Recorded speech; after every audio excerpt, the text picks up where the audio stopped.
Look around you. How many faces do you see that when a tear traces a path down their cheek, we instantly label with that damning word?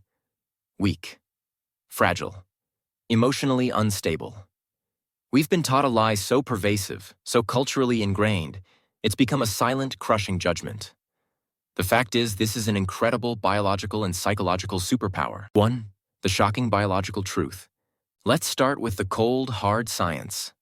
When you shed a non-reflexive, emotional tear, the kind that flows when you're overwhelmed, heartbroken, or even overwhelmingly joyful, you are not just leaking water. You are flushing your system of stress hormones and toxins.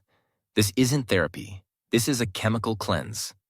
Specifically, we're talking about adrenocorticotropic hormone, ACTH, a key marker of stress. Studies, and yes, we have the facts, reveal that emotional tears contain significantly higher concentrations of protein and manganese, which is regulated by the brain's emotional center. Crying, in essence, is your body's high-speed panic eject button. Now here is the psychological shockwave. The person who cries easily isn't failing to control their emotions. Their body is hyper-efficient at purging them. They don't let stress fester and turn into chronic anxiety, high blood pressure, or depression as their stoic counterparts might.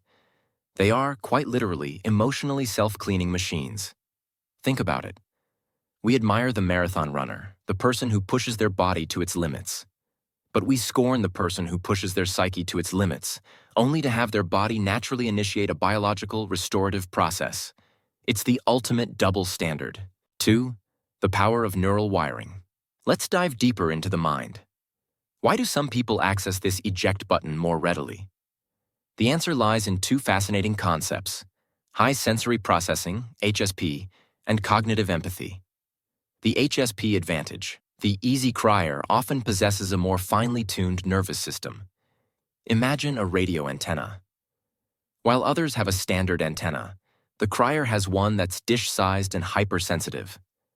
They don't just notice the subtle shift in a friend's tone, the fleeting sorrow in a stranger's eyes, or the profound beauty of a piece of music. They absorb it. They process data deeply. They feel the joy of others as a physical warmth and the pain of the world as a personal ache. This isn't just feeling, it's neural hyperconnectivity, cognitive empathy. The second piece of the puzzle is empathy. The person who cries easily is often a master translator of the human condition. They don't just sympathize, "I feel bad for you." They empathize, "I can feel what you are feeling." When they witness a heart-wrenching scene in a film, it's not a fictional event. Their brain is actively simulating the experience. Their tears are a testament to their brain's ability to cross the chasm and feel your pain as if it were their own. Studies on individuals with high affective empathy show greater activation in brain regions associated with emotional sharing. Their crying is proof of an unusually high emotional bandwidth. 3. The uncomfortable truth of courage. The uncomfortable truth of courage. Now for the most surprising and essential fact. Crying easily is not a sign of a lack of control. It is a sign of profound courage and authenticity. Every tear shed in public is an act of defiance against the societal pressure to maintain a stone-cold facade. It's the refusal to play the game of emotional pretense. The stoic person, the one who never cries, is often lauded for their control. But what they are controlling is not their emotions, but their vulnerability.